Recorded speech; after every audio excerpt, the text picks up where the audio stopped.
Assalamualaikum warahmatullahi wabarakatuh.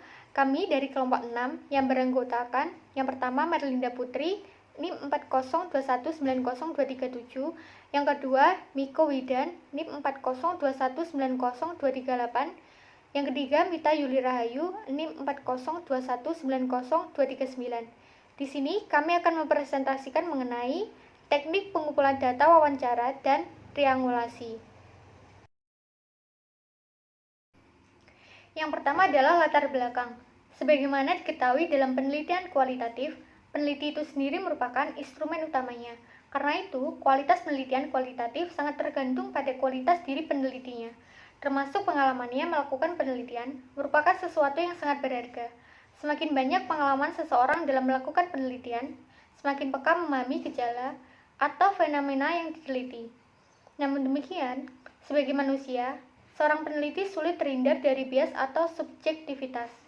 Karena itu, tugas peneliti mengurangi semaksimal mungkin bias yang terjadi agar diperoleh kebenaran utuh.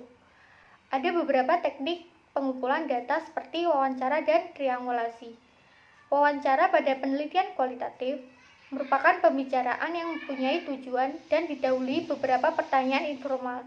Sedangkan triangulasi merupakan teknik yang dipakai untuk melakukan survei dari tanah, daratan, dan laut untuk menentukan suatu titik tertentu dengan menggunakan beberapa cara yang berbeda. Yang selanjutnya adalah pengertian wawancara. Ada beberapa pengertian, yakni yang pertama Esterberg. Sebagaimana dikutip oleh Sugiono menyatakan bahwa a meeting of two persons to exchange information and idea through question and response, resulting in communication and joint construction of meaning about a particular topic. Wawancara merupakan pertemuan dua orang untuk bertukar informasi dan ide melalui tanya jawab, sehingga dapat dikonstruksikan makna dalam suatu topik tertentu. Selanjutnya, Susan Steinbeck, sebagaimana dikutip oleh Sugiono, mengemukakan bahwa interviewing provide the research a means to gain a deeper understanding of how the participant interpret a situation or phenomenon that can be gained through observation alone. Jadi, dengan wawancara, maka peneliti akan mengetahui hal-hal yang lebih mendalam tentang partisipan dalam menginterpretasikan situasi dan fenomena yang terjadi, di mana hal ini tidak bisa ditemui melalui observasi. Bismillah, ya saya akan melanjutkan presentasi dari teman saya. Yang pertama, saya akan menjelaskan macam-macam wawancara. Yang pertama, wawancara itu dibagi menjadi tiga ya. Menurut di sini itu dibagi menjadi tiga. Yang pertama, wawancara terstruktur atau structured interview. Nah, apa itu wawancara terstruktur? Kalau dari garis besarnya, wawancara terstruktur ini yakni wawancara yang mana dari soal-soal yang nanti akan diberikan kepada narasumber itu sudah tertulis dan sudah tersedia. Ya, garis besarnya seperti itu. Jadi, apa yang nanti akan ditanyakan, apa yang akan dibahas itu sudah tertulis semuanya dan sudah disiapkan memang dari sebelum-sebelumnya. Dan wawancara seperti ini yang biasanya dilaksanakan itu untuk ketika akan menemui suatu tokoh atau yang lain itu biasanya terstruktur. Jadi agar ketika sudah bertemu dengan narasumber itu tidak sampai mana-mana ngobrolnya, langsung to the point apa yang ditanyakan, entah itu terkait dengan isu-isu yang ada atau yang lain sebagainya. Yang kedua, wawancara semi struktur. Nah, wawancara ini sudah termasuk dalam kategori in-depth interview, yang mana pelaksanaannya lebih bebas dibandingkan wawancara terstruktur. Nah, di sini mungkin yang bisa dikatakan semi struktur yakni soal dibuat, tapi itu tidak semua.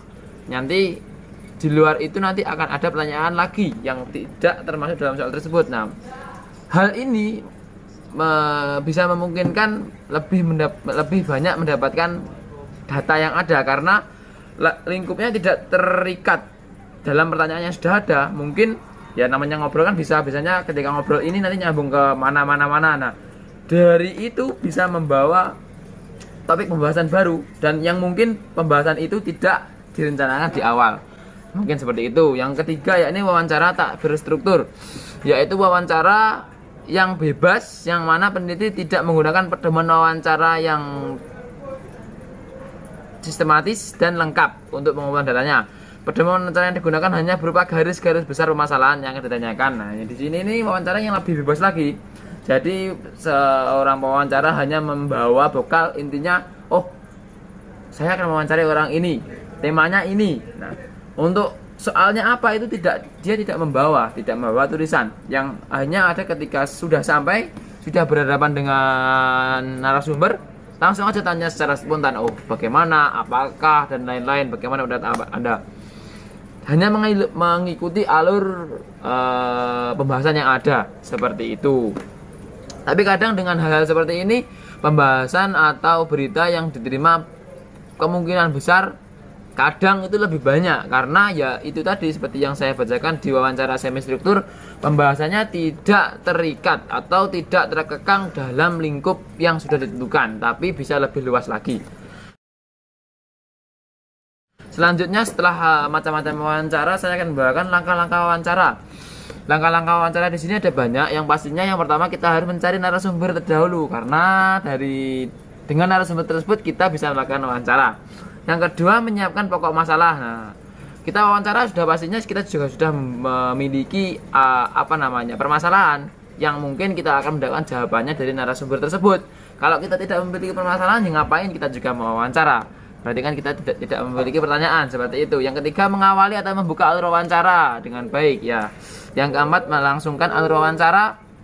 Sebagai seorang yang wawancara, ya kan kita harusnya memiliki adab yang baik, ya, karena kita memiliki tujuan, memiliki keinginan, memiliki hal yang harus kita minta dari seseorang. Nah, ketika kita minta memiliki adab yang baik, bagaimana agar orang tersebut merasa nyaman, tidak terganggu, dan lain-lain. Mengkonfirmasi ikhtisar hasil wawancara dan mengakhirinya. Nah, untuk memastikan apakah yang kita tangkap itu sesuai dengan apa yang orang itu maksud, kita harus mengonfirmasi dulu sebelum selesai. Oh, jadi dari wawancara ini saya mengambil kesimpulan seperti ini. Apakah beliau iya, benar, dan lain-lain. Nanti kalau ada kesalahan mungkin ada revisi dan lain. Habis itu setelah beliau memang iya, kita akhiri dengan baik juga. Yang keenam, menuliskan wawancara dalam catatan. Nah, ditulis biar tidak lupa apa yang kita dapatkan dari wawancara tersebut nanti. Yang ketujuh, mengidentifikasi tindak lanjut dari wawancara yang diperoleh. Nah, yang pastinya ketika kita melakukan wawancara, di situ ada problem. Setelah mendapatkan jawaban, kita eksekusi agar problem yang ada bisa terselesaikan. Selanjutnya, setelah wawancara, di sini ada jenis-jenis pertanyaan dalam wawancara. Nah, seperti yang tadi, langkah-langkah wawancara kan ada nomor 2, pokok pertanyaan, ya. Nah, di sini pertanyaannya ada 5. Menurut tadi buku buku Sugiono. Ya. Yang pertanyaan berkaitan dengan pengalaman. Nah, di sini saya akan membahas yang lagi rame, ya. Di sini sudah banyak di jalan-jalan itu 2024. Wah, ada apa dengan 2024? Nah, kita wawancara dengan orang awam terkait dengan 2024. Nah, di jalan-jalan sudah banyak yang berkaitan dengan baliho-baliho 2024 seperti itu. Nah, berkaitan dengan pengalaman, kita tanya dengan seorang yang pastinya sudah memiliki hak pilih, ya. Jadi situ kita tanya, bagaimana pengalaman Anda dengan pemilu 2019 untuk 2024 nanti, karena sekarang masih 2021 aja, 2024 itu sudah ramai diperbincangkan. Yang kedua, pertanyaannya berkaitan dengan pendapat. Nah, bagaimana pendapat Anda terkait dengan pemilu 2024 nanti? Apakah, ya, bagaimana pendapat Anda aja?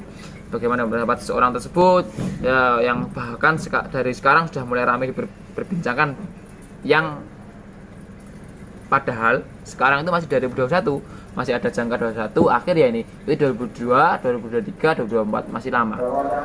Yang selanjutnya berkaitan dengan perasaan. Loh, bagaimana perasaan Anda ketika ada baliho-baliho yang sudah banyak beredar?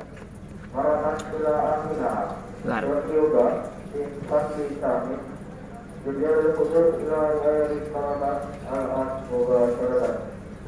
Nah, bagaimana perasaan Anda? Nomor 3, perasaan. Berkaitan dengan perasaan, bagaimana perasaan Anda dengan pemilu 2024 nanti, yang bahkan sekarang itu baliho-balihonya sudah beredar di berbagai penjuru, bahkan di titik-titik pinggir jalan itu besar 2024. Perasaan Anda gimana? Euforia Anda dengan hal itu? Nah, seperti itu. Yang keempat, pertanyaan tentang pengetahuan. Nah, dengan adanya baliho itu, apakah Anda merasa sudah menambah pengetahuan tentang persiapan 2024 atau belum, ataukah pengetahuan yang lain tentang 2024? Yang kelima, pertanyaan yang berkenaan dengan indera.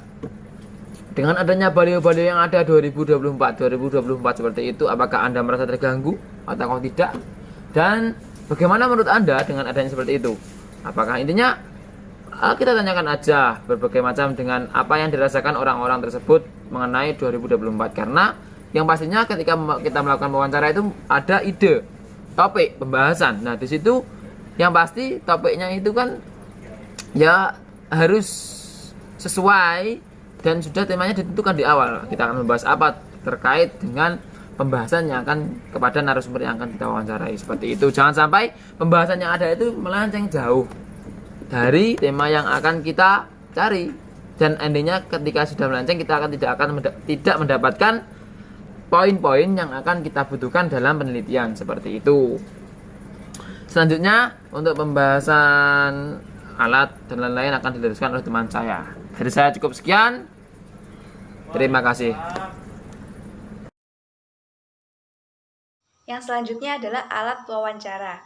Supaya hasil wawancara dapat terekam dengan baik dan peneliti memiliki bukti telah melakukan wawancara kepada informan atau sumber data, maka diperlukan bantuan alat-alat seperti berikut.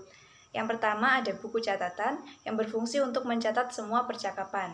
Yang kedua ada tape recorder yang berfungsi untuk merekam semua percakapan atau pembicaraan. Dan yang ketiga ada kamera, yaitu untuk memotret kalau peneliti sedang melakukan pembicaraan dengan informan atau sumber data. Yang selanjutnya ada pengertian triangulasi. Apa sih triangulasi itu? Triangulasi adalah teknik pemeriksaan keabsahan data dengan memanfaatkan suatu yang lain di luar data tersebut untuk keperluan pengecekan atau pembanding terhadap data yang bersangkutan. Teknik triangulasi yang paling banyak digunakan ialah pemeriksaan keabsahan data melalui sumber yang lainnya. Baik, yang selanjutnya adalah jenis-jenis triangulasi. Terdapat 4 macam triangulasi sebagai teknik pemeriksaan keabsahan data yang memanfaatkan sumber, metode, penyidik, dan teori. Yaitu yang pertama, ada triangulasi sumber, yaitu triangulasi yang mengarahkan peneliti untuk mengumpulkan data dari beragam sumber yang tersedia. Yang kedua, ada triangulasi metode, adalah triangulasi yang dapat ditempuh dengan menggali data yang sejenis dengan metode yang berbeda. Yang ketiga, ada triangulasi peneliti, merupakan pemeriksaan keabsahan data dengan jalan memanfaatkan peneliti lain untuk mengecek data. Dan yang terakhir, ada triangulasi teori, adalah triangulasi yang dapat ditempuh melalui penggunaan beberapa teori yang relevan ketika dalam proses analisis data penelitian. Sekian presentasi dari kelompok kami. Apabila dalam video ini terdapat beberapa kesalahan, kami mohon maaf yang sebesar-besarnya. Dan akhirnya, wassalamualaikum warahmatullahi wabarakatuh.